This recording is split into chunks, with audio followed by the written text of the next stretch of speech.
A while back I started learning Z80 Assembler language using my RC 2014 computer, and I decided to create a version of Conway's life.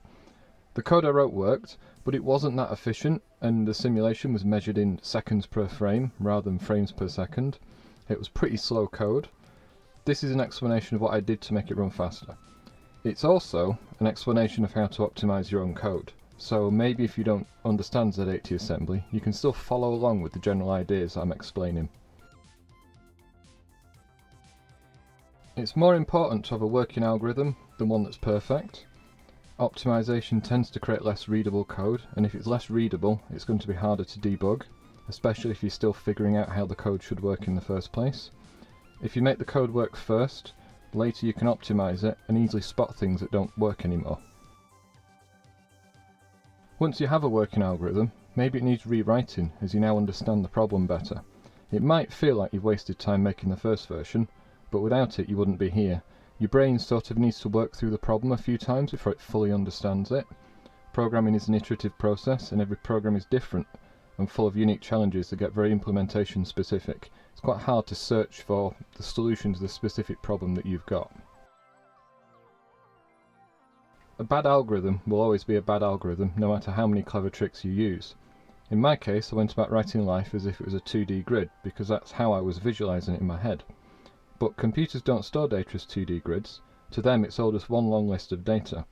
Accessing data as a grid requires an x and a y coordinate, and then some multiplication to turn that back into a 1D index into a list. The Z80 can't do multiplication by itself. You have to write code, and that code involves loops. Without realising it, I was trading off readability of my code with execution speed. Nobody but me reads my code, but others will run it, and they'll definitely notice if it's slow. What I did wasn't wrong or bad practice though. It's far more important to make a working program than a fast one to begin with. You'll notice a slow algorithm, and you might actually put up with it. But if the program doesn't work in the first place, well, then it doesn't work. I sort of knew that I needed to change the algorithm, but I couldn't work out how. It wasn't until someone left a comment on my video that I had an idea.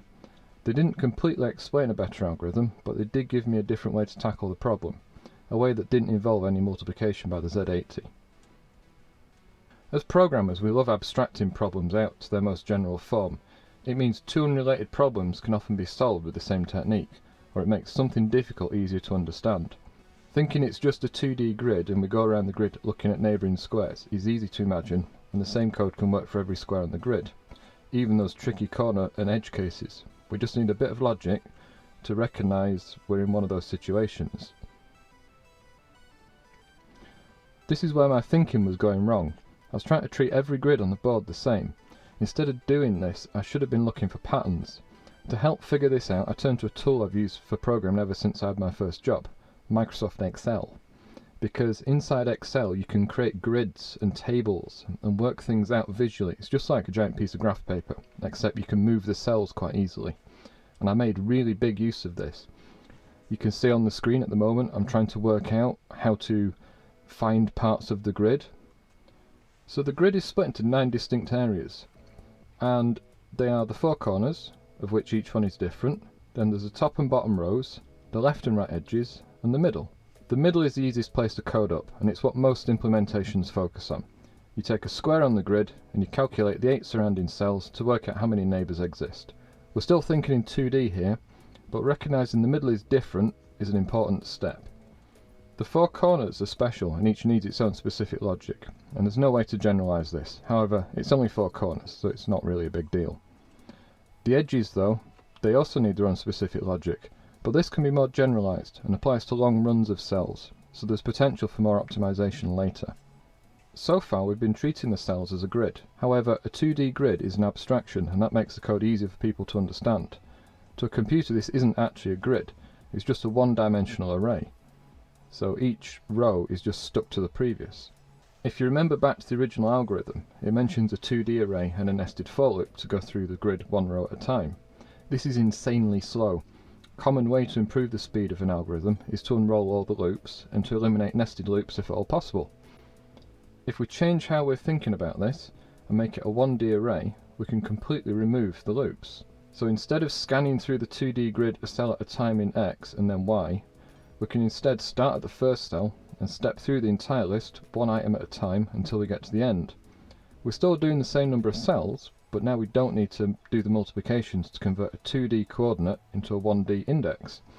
The trade-off is that calculating the neighbours is more tricky, but we can get smart with that as well. Debugging code can be hard. You need to separate syntax and logic errors caused by trying to write the algorithm from the errors caused by programming the computer. So it makes sense to figure out the algorithm first and the general way you want to instruct the computer to do the task, without getting bogged down in which variables or loops or specific instructions you need. It's important to get the overall idea clear in your head first. Once you've got a working algorithm, the process of programming the computer is much more straightforward. I wrote a version of the code using Python on my PC first, where it's much easier to debug. It let me work out the general form of the algorithm, separate from the specifics of instructing a Z80 to do the task. Doing this saved me considerable time and effort, as I knew the algorithm would work properly, so any bugs were in my understanding of Z80, or in my ability to write assembler. So what this code does now is more clever. It treats the grid as a one-dimensional array, and steps through it from the start to the end in one go. It treats the 9 separate areas of the grid by themselves, using special case logic for the edges and the corners. And it uses hard-coded values to work out how far to move in the grid, so the calculations are simple additions in Z80, and I'll explain that in a minute. The overall result is an algorithm that is more linear, and there's no nested loops, and there's barely any branching if statements. So as I just explained, the Z80 can't do multiplication, but if we think about what I'm trying to achieve, we realise we don't actually need to do it. The life board is like n by m cells, where n is how many across and m is how many down, and I choose that size based on the size of my terminal window. It's not something the user can control, so there's a constant I can apply to a lot of my code there. Because since the number of cells never changes, I know it in advance, so I can define quite a lot of constants to save there being any calculations. And the assembler I'm using has a preprocessor that can do arithmetic using the power of my PC.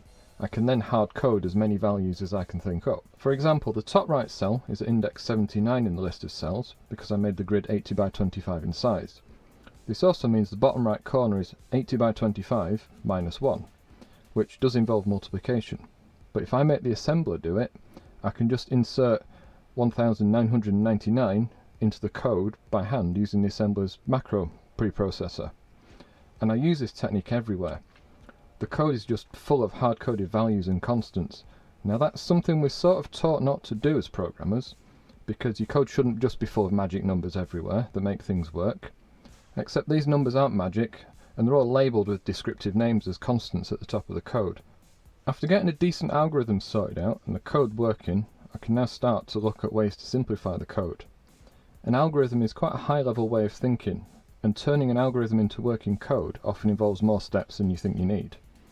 Like, the Z80 has limited registers and deals with 8-bit numbers natively. Except if I'm doing an 80 by 25 column grid, then I need more than 255 values, so I needed a 16-bit counter. But there aren't any built-in instructions for comparing 16-bit numbers on a Z80, so I needed to write my own. What you're looking at is a short piece of code that does the equivalent of a 16-bit compare. So first I'm loading in the value that I want to compare a counter to. The counter is stored in register DE. I'm then clearing the flags. I'm subtracting the counter from the value I want to stop at. I'm then adding it back in, which you don't actually need to do, but that's actually what the compare instruction does on the Z80. And then I'm jumping if we went to 0, because 0 means we reach the count. Sometimes changing the order of instructions can make it easier to compute. When calculating the neighbours in the grid, my original 2D thinking had me working from the top left neighbour and then across each row, calculating the index each time based on the centre of the cell that I was looking at. After typing this out several times, it soon became obvious to me that a better way would be to compute the top left neighbour and then simply incrementally move through the list to reach each successive neighbour. Some calculations required to find the top left neighbour, but every one after that is merely incrementing our position in the list, or adding on a constant number of cells to reach the next row. Doing this made the code easy to follow, and it also removed hundreds of instructions in the process. There does become a point where your algorithm is optimised, but there's still room for improvement. This is where the dark arts and dirty tricks specific to your system can be used. You have to be really careful though. This bit feels really clever, but any performance gains you make here are going to be tiny unless there's thousands of them that you can make. And it might be that you introduce a new piece of code later on that completely wipes out all these improvements you've made. Equally, it can buy you a few more cycles that you can use for extra things in your code. So one common task in my code was to accumulate a count of how many live neighbours each cell had. Each cell has 8 neighbours. There are 2,000 cells on the grid. This accumulation code then runs 18,000 times per tick of the simulation. One step in this is to clear out the accumulator and reset several CPU flags. Originally I was doing what you can see on the screen. Really simple code that just loads the accumulator with 0 and then does an OR which has the side effect of resetting the flags. This is quite harmless code and it takes 11 cycles in total. 7 for the load and 4 for the OR. That's not a lot. There's individual Z80 instructions that take 23 cycles by themselves. However, with a bit of thought we can do better and shave a few cycles off. So I need to load 0 into the accumulator because the code that runs in the neighbour counting routine needs to start at 0. The accumulator is used to track how many neighbours that cell has. The next code generally always looks like this to get the top left neighbour cell. The orange line directly loads the value into the accumulator, so we don't need to load A from the top line, which is what's coloured red.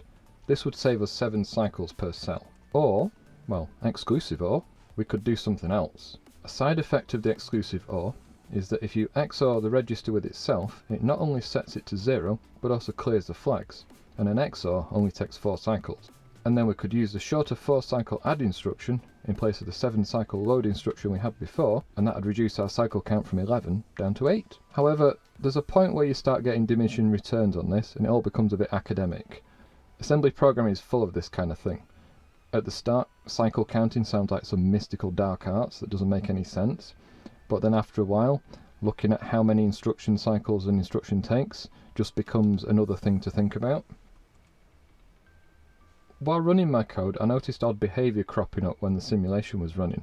I got what could only be described as screen tearing, presumably because the serial link between the RC2014 and my PC couldn't keep up with the data being generated. So there's this point in optimisation where the benefits gained are either so small they become academic, or you find other bottlenecks in your system, and some of them you can't overcome because they are like a hard limit of how the system is designed. Overall, I managed to take code that was very inefficient and slow and rewrite parts of it so that they now run too quickly. This gave me some spare cycle time, and I could use that to add nice border to the screen. What's quite pleasing is that the simulation runs in constant time, regardless of how many live or dead cells exist. So a full screen of cells doesn't slow the simulation down, because every cell is being computed regardless of whether it's alive or not. I'm sure there's an even better algorithm out there that takes this observation into account and only looks at the live cells. Again though, there is a point in this where if the simulation runs too quickly, it becomes unwatchable and needs slowing down to be pleasant to look at. As an exercise in writing better assembly code, and code in general, I'm quite happy with the outcome. And I hope it was interesting to see how assembly gives you total control over the machine, to the point where you get to play the part of an optimizing assembler, so unrolling loops, reordering code, and swapping instructions to get shorter or faster code. I found a C compiler for the Z80, and I'm curious how it would choose to generate some of this code. I think actually in a future video, I'll do some C programming and see if the assembly that comes out is anything I recognise. I'd be quite curious to take maybe some of the looping code that I've done and see what code comes out of the assembler. If you found this video interesting, it'd be great if you gave it a like. If you want to see more programming or electronics videos, hit the subscribe button. I started this channel back in April, and at the time of making this video, I've nearly got 500 subscribers. I didn't really set off with any great goal in mind. I was just trying to make videos because I was bored. And it's quite amazing that there's 500 people nearly that have chosen to subscribe. So if you're one of them, thank you very much, and hopefully I'll see you in the next one.